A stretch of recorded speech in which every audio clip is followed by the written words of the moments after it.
Continuamos con el módulo 3 de patología de codo, antebrazo y mano. En esta oportunidad desarrollamos el tema de luxofracturas alrededor de codo. Los objetivos de esta presentación son conocer los conceptos básicos de anatomía, biomecánica y semiología del codo, conocer cuáles son las lesiones más frecuentes de codo, cómo se hace el diagnóstico, cómo se llama el diagnóstico, cuáles son las lesiones asociadas más frecuentes, de qué manera se maneja estas lesiones en la urgencia, qué se debe hacer y qué no, cuáles son las nociones terapéuticas básicas y las complicaciones de esta patología. Recordemos que el codo es una trocleartrosis, se compone de tres articulaciones, la húmero-cubital, la húmero-radial y la radiocubital superior. Se palpan fácilmente dos tuberosidades, que es el epicóndilo medial o la epitróclea y el epicóndilo lateral, y que normalmente la articulación tiene un valgo fisiológico de 4 a 8 grados. Siguiendo con el repaso de anatomía normal, la articulación tiene elementos de estabilidad estática como son los relieves óseos, las cápsulas y los ligamentos. Dentro de los ligamentos tenemos el ligamento colateral medial, que tiene fundamentalmente dos fascículos, uno anterior y uno posterior, siendo el anterior el más resistente, y el ligamento colateral lateral, que dentro de ellos el más importante es el fascículo ulnar, que es el que está comprometido o roto cuando existen luxaciones con inestabilidad rotacional. Dentro de la biomecánica tenemos una amplia variedad de actividades que nos pueden llegar a producir lesiones de codo, como son los accidentes viales, los accidentes laborales y los deportivos. Como dijimos previamente, la articulación tiene estabilizadores primarios y secundarios. Dentro de los primarios estáticos tenemos la articulación húmero-cubital y los ligamentos laterales, y los estabilizadores secundarios estáticos serían la articulación radiohumeral y las partes blandas, la cápsula, y estabilizadores dinámicos como son los músculos. En la columna medial los estabilizadores son solo el ligamento y la apófisis coronoides. En la parte anterior los estabilizadores son la apófisis coronoides, el braquial anterior y la cápsula anterior. Los estabilizadores laterales, la propia cabeza del radio, el epicóndilo lateral y el ligamento colateral lateral o radial, como está puesto ahí. Y a nivel posterior, el mismo olecranon, el tríceps y la cápsula posterior.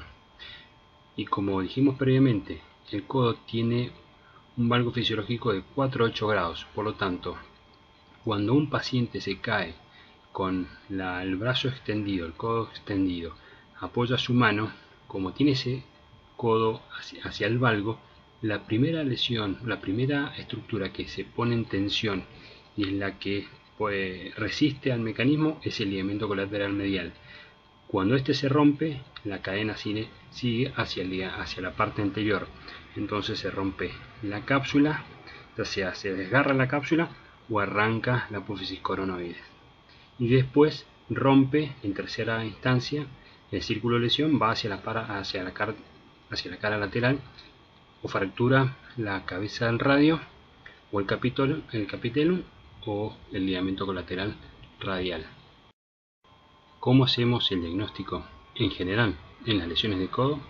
Bueno, el diagnóstico clínico, ya sea por la inspección, uno tiene que ver si hay desejes de la articulación del brazo, si existen deformidades, equimosis, moretones o heridas. A la palpación, sobre todo la palpación del triángulo de Nelaton, que es la palpación del olecranon y de ambas tuberosidades del húmero. Obviamente observar el color, la temperatura, el relleno capilar, los pulsos. O sea, hay que evaluar siempre el estado neurovascular en las lesiones de codo. Obviamente ver si el paciente tiene algún déficit de función, de movilidad del codo, ya sea la flexoextensión o la pronosupinación. ¿Qué estudios complementarios o de imágenes nos ayudan a llegar al diagnóstico de las lesiones de codo? Obviamente la radiología, la tomografía, sobre todo uno pide una tomografía cuando sospecha gran conminución o gran compromiso articular, la resonancia, para evaluar las lesiones ligamentarias y capsulares. Y bueno, en la radiología, en estas imágenes uno ve una radiografía de frente y de perfil normales, que obviamente nos ayudan para diagnosticar fracturas y que nosotros tenemos que conocerlas a la perfección, porque cualquier alteración de estos relieves o estas imágenes, uno sospecha una lesión a nivel del codo. Bueno, cuando uno está en una guardia y llega un paciente con una lesión de codo, ¿qué es lo que se debe hacer? Bueno, obviamente como todo paciente que llega a la guardia, hay que hacer un examen clínico inicial, ver cómo está su estado general, si hay lesiones asociadas, obviamente preguntar cuál fue el mecanismo de lesión, si puede o no tener alteraciones del estado sensitivo, evaluar obviamente siempre el estado neurovascular previo a una reducción y posterior a una reducción de una luxación de codo, inmovilizarlo en forma transitoria con férulas neumáticas para manejar el dolor, y una vez que uno lo tiene al paciente compensado, derivarlo al departamento de imágenes, hace el diagnóstico, uno pide radiografía, frente y perfil, tomografía si uno sospecha lesión articular, y obviamente realizar el tratamiento de urgencia. Si una fractura expuesta, como se ve en la imagen superior, hay que hacer la limpieza quirúrgica, la reducción y la estabilización, ya sea con un fijador externo si uno dispone, o a veces solamente con una inmovilización enyesada. Y si es como la imagen que está más lateral, solamente hacer la reducción bajo anestesia con gente que conozca, y siempre evaluando, palpando el pulso radial por si existe alguna complicación.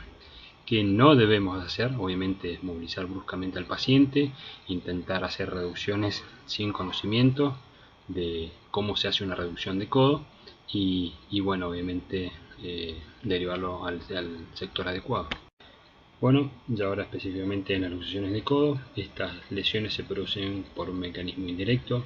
Como dijimos previamente, el paciente cae con la mano apoyando en hiperextensión y el codo en extensión, y bueno, genera luxación de codo. Es mucho más frecuente en niños que en adultos. Pueden ser simples o complejas. Complejas son cuando se asocian a fracturas, que esto ocurre en el 10-15%.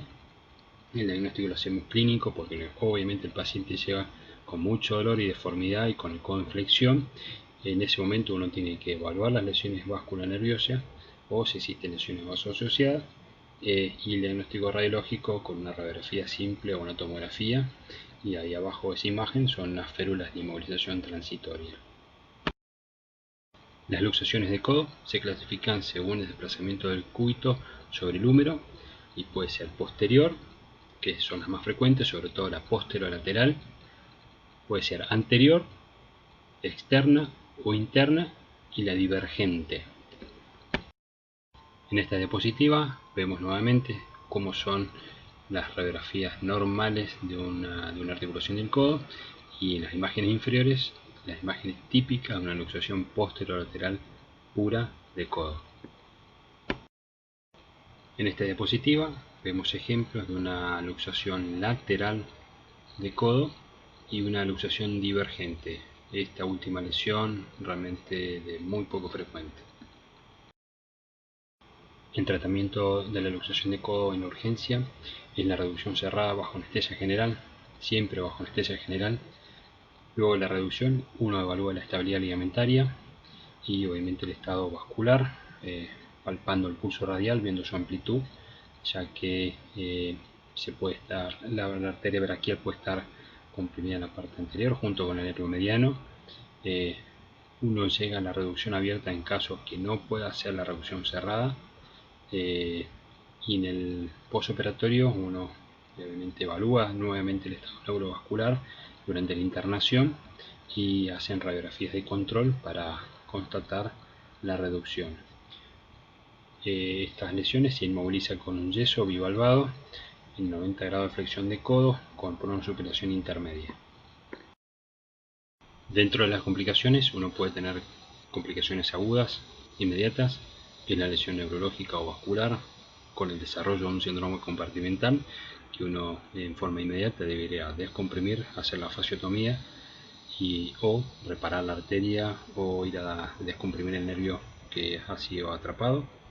Y las complicaciones tardías, obviamente la limitación de la movilidad, sobre todo la pérdida de la extensión, la inestabilidad recurrente, la luxación recurrente, una lesión neurológica irreversible, raro, porque uno lo puede llegar a diagnosticar en el postoperatorio inmediato.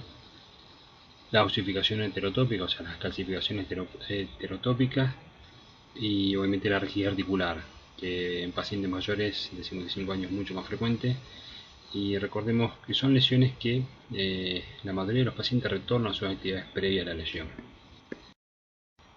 En esta diapositiva vemos un ejemplo de una calcificación heterotópica en un codo, haciendo el diagnóstico diferencial con los tofos gotosos. Comenzamos a desarrollar las fracturas alrededor del codo, dentro de las cuales tenemos las fracturas de olecranon, las cuales son lesiones frecuentes, cuyo mecanismo de producción puede ser indirecto o directo, que son los más frecuentes. Indirecto cuando el paciente cae con el codo en semiflexión, el tríceps tira hacia proximal, es como que el tríceps tira y lo arranca al olecranon. Como dije recién, el mecanismo de lesión directo es el más frecuente, habitualmente es de alta energía y puede acompañarse con una luxación. Como ejemplo vemos las imágenes inferiores donde uno ve una luxación transolecraniana. El paciente llega con dolor, deformidad, se palpa el gap de la fractura con la limitación del movimiento y el diagnóstico obviamente radiográfico. Para las fracturas de olecranon hay varias clasificaciones, pero las más sencillas son la de Colton, que la divide en no desplazadas y desplazadas, y aquellas que están desplazadas ya sea por avulsión, las que tienen un trazo oblicuo, las que son con minuta o las que presentan luxación de la articulación. Y la de la clínica Mayo las separa en 1, 2 y 3, ya sea cuando hay una fractura sin desplazamiento y estable, cuando hay una fractura desplazada e inestable y con minuta, y una fractura desplazada e inestable e encima con minuta. Las fracturas de olecranon se pueden tratar de dos maneras, en forma conservadora o no quirúrgica.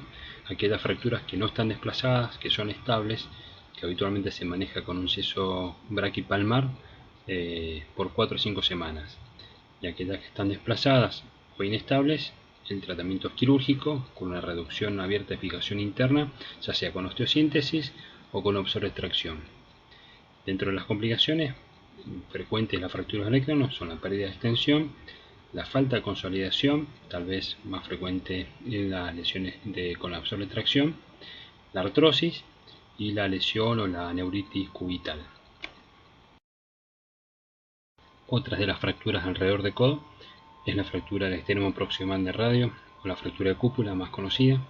Estas lesiones son frecuentes, representan el 33% de las fracturas del codo y el 6% de las fracturas en general. Su mecanismo de producción, de la misma forma que hemos dicho para las anteriores, el paciente cae con el brazo con apoyo en muñeca en hiperextensión, el codo en extensión, la compresión axial y el antebrazo en pronación. El paciente presenta dolor a la pronosupinación y a la palpación de la cúpula radial en la cara lateral del codo.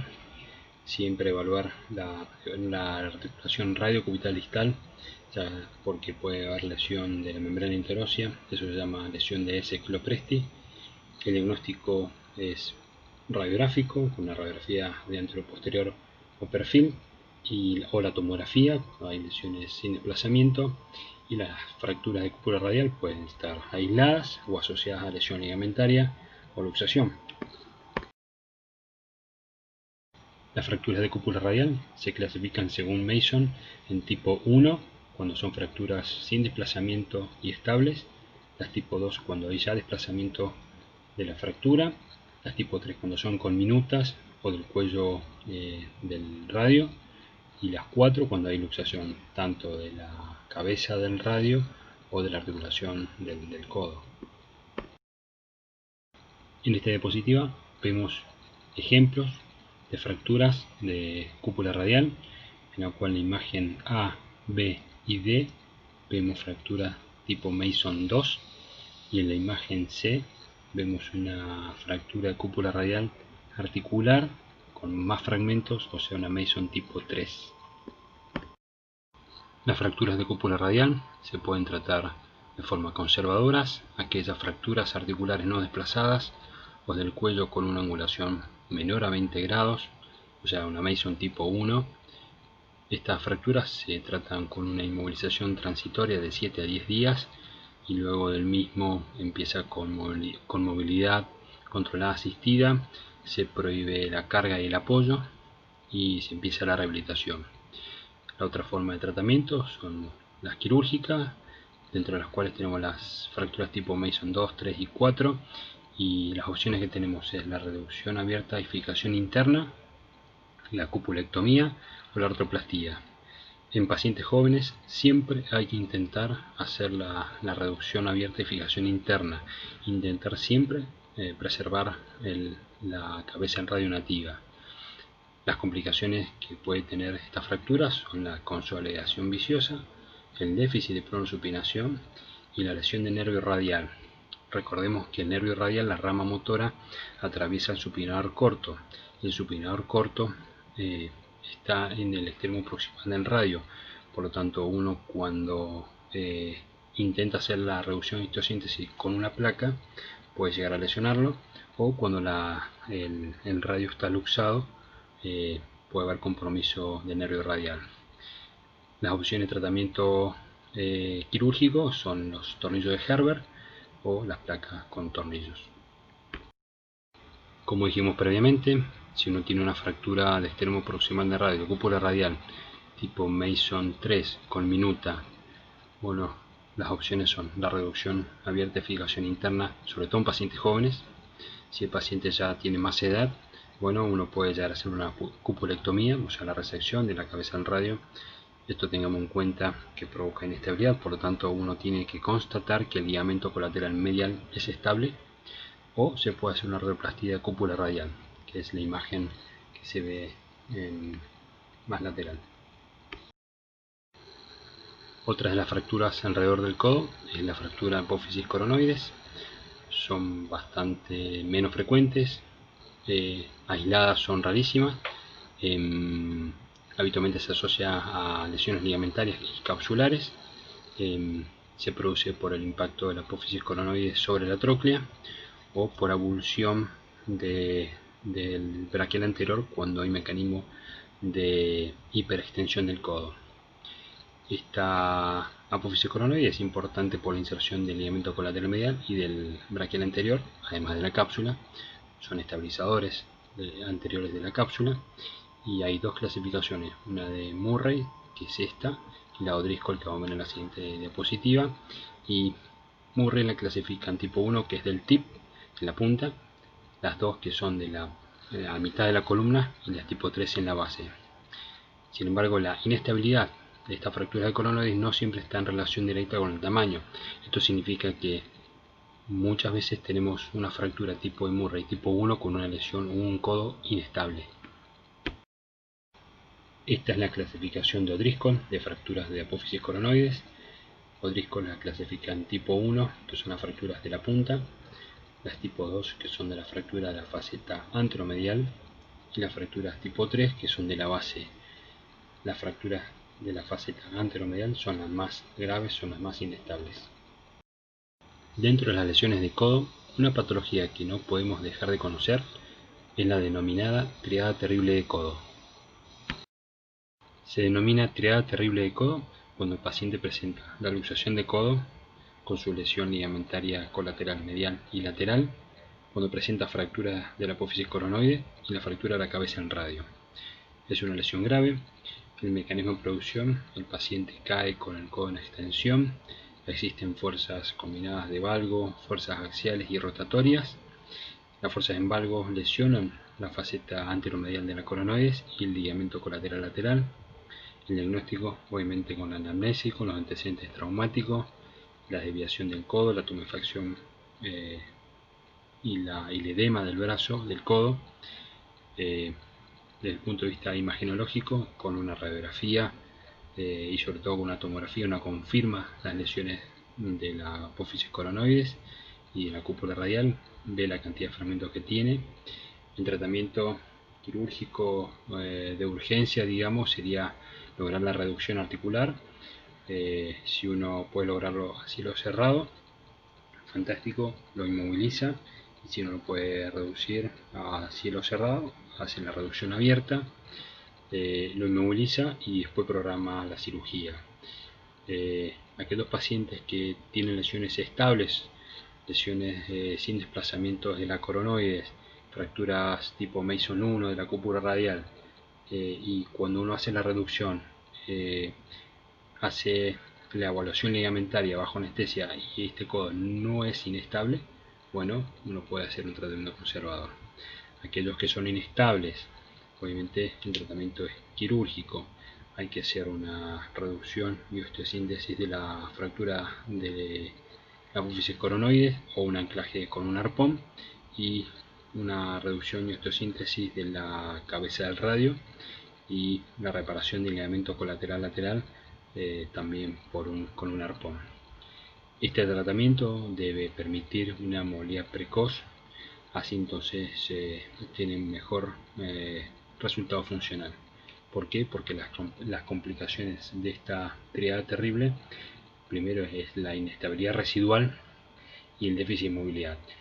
La inestabilidad residual, sobre todo, muchas veces está relacionada con una fractura apófisis coronoides subestimada, o sea, del TIP, que genera gran inestabilidad. Y el déficit de movilidad, habitualmente los pacientes pierden extensión. Este es un ejemplo de las imágenes de una triada terrible de codo, en donde en la tomografía tridimensional uno puede ver la fractura de la cúpula radial a nivel del cuello con su luxación y la fractura de la apófisis coronoides, donde se ve un trazo casi a nivel de su base. En las imágenes más laterales uno ve las flechas que son las fracturas del tip de la coronoides, o la imagen C, donde uno ve el fragmento óseo de la cabeza del radio que está usado, y la imagen D, donde uno ve la conminución de la cabeza de la cúpula radial y de la coronoides. Una de las lesiones que habitualmente se asocia a varias lesiones del codo y que habitualmente pasa desapercibida es la lesión de Essig-Lopresti. ¿Esto qué es? En aquellos pacientes que presentan una fractura de la cúpula radial con desplazamiento, pueden tener una lesión de la membrana interósea. La membrana se lesiona en forma longitudinal. El diagnóstico, obviamente el clínico, por el dolor, el antecedente, uno ve la fractura de cúpula radial, debe sospechar la lesión de Essig-Lopresti. ¿Y de qué forma? Obviamente con una radiografía uno puede llegar a ver discrepancia en la longitud, en la altura de la radio cubital distal. Hay una migración proximal del radio. En tratamiento de esta lesión, obviamente es la fijación temporaria, o sea, transitoria de la radio cubital inferior, o la reparación quirúrgica de la banda oblicua distal. Esto últimamente se hace como si fuera una ligamentoplastia tipo cruzado anterior con tornillos interferenciales, se repara esa banda oblicua. Las complicaciones de que esta lesión pase desapercibida, obviamente, es la impotencia funcional y la deformidad o la artrosis a nivel del carpo. Otra lesión alrededor del codo que deben conocer y que es frecuente es la fractura de Montegia, la luxofractura de Montegia, en la cual existe una fractura proximal del cúbito con luxación de la cabeza del radio proximal. El mecanismo de lesión es una caída sobre la palma en pronación máxima o un mecanismo directo, un traumatismo posterior del codo. El diagnóstico, obviamente por la clínica, sospecharla con una luxación aislada de la cabeza del radio y una fractura del tercio proximal del cúbito. El paciente obviamente tiene una limitación del movimiento y el dolor. El diagnóstico es radiográfico. Hay una clasificación de Vado que tiene las tipo 1 o la tipo A, es la fractura con angulación anterior del cúbito, la luxación anterior del radio. La tipo 2 o la B es al revés, o sea, es una fractura de cúbito con angulación posterior y una luxación posterior de la cabeza del radio. La tipo 3 o C es una fractura lateral del cúbito con una luxación lateral del radio, y en la tipo 4 hay una luxación de la cabeza del radio con fractura a nivel del cúbito y del radio. El tratamiento es la reducción y obviamente la reducción abierta y fijación interna con osteosíntesis. Habitualmente cuando uno hace la osteosíntesis del cúbito se reduce en forma espontánea en la cabeza del radio. En niños pequeños el tratamiento es ortopédico. Ya casi terminando, otra de las patologías alrededor del codo es la fractura de húmero distal. Son fracturas poco frecuentes, representan menos del 7% del total de las fracturas. Tiene una curva bimodal de presentación. La primera curva son en rango pacientes jóvenes que sufren accidentes viales, deportivos o laborales. Habitualmente presentan fracturas complejas con minutas. Y el otro grupo de presentación son pacientes añosos, habitualmente osteoporóticos, y que habitualmente el trazo es menos complejo y el mecanismo de producción por caída de nivel más sencillos. El mecanismo de producción, ya sea por carga axial con el codo 90 grados o por traumatismo directo. El diagnóstico obviamente clínico con el antecedente, el dolor, la tumefacción, la limitación del movimiento. Siempre evaluar las lesiones vasculonerviosas. Recordemos que puede ser síndrome compartimental. Y desde el punto de vista imagenológico, la radiografía y la tomografía como adyuvantes. La tomografía la dejamos para aquellos pacientes o aquellas imágenes que tienen mayor compromiso articular. Nos ayuda a identificar cada fragmento para hacer la planificación preoperatoria. Y dentro de las clasificaciones de húmero distal, la más usada es la de la O, en la cual clasifican tipo A, que son extraarticulares, las B articulares simples y las C articulares complejas con minutas o bicolumnares. Las fracturas de húmero distal pueden ser extraarticulares o intraarticulares. Las extraarticulares son las fracturas de epicóndilo, que en adultos son raras, son mucho más frecuentes en niños y habitualmente son sin desplazamiento. Se tratan con yeso braquipalmar en forma conservadora. Las fracturas de epitróclea, rara también en los adultos, mucho más frecuente en los niños, sobre todo aquellos que sufren un traumatismo con estrés en valgo.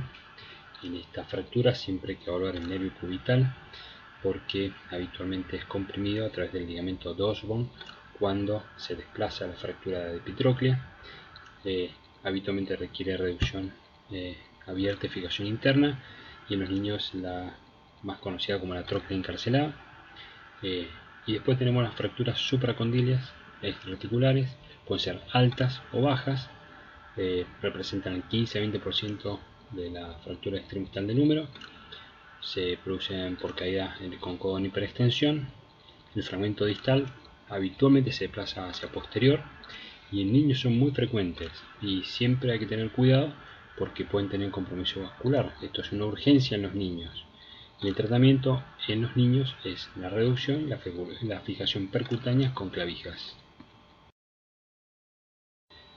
Las fracturas de húmero distal intraarticulares pueden ser de ambas columnas o intercondilias en forma de T o en Y. Son las más frecuentes del húmero distal, representan el 30 a 50% del total de estas fracturas de húmero distal y requieren tratamiento quirúrgico con reducción abierta y fijación interna. Pueden ser de una sola columna, que son poco frecuentes, de 3 a 5%, pueden estar desplazadas o no. Si están desplazadas son quirúrgicas.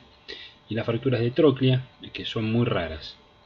El tratamiento es quirúrgico, con reducción con osteosíntesis, con placa y tornillos, o puede ser en forma conservador aquellas fracturas sin desplazamiento, sobre todo en pacientes ancianos. Por último, dentro de las fracturas articulares del húmero distal tenemos las fracturas llamadas coronales. Estas son fracturas poco frecuentes, habitualmente pasan desapercibidos, son mecanismos de producción por flexión forzada. Dentro de ellas tenemos la fractura de capitellum, que es el desprendimiento solo del cartílago del epicóndilo, o tenemos fracturas propiamente dichas, que según la clasificación de Duberley pueden ser tipo 1 cuando involucra solamente el epicóndilo, las tipo 2 involucran el epicóndilo y la tróclea, y las tipo 3 involucran el epicóndilo y la epitróclea. Se divide en tipo A con indemnidad del muro posterior o con tipo B con conminución del muro posterior. El tratamiento son quirúrgicas, hay que hacer una reducción y osteosíntesis que habitualmente se hace con tornillos de Gerber, como son las imágenes centrales.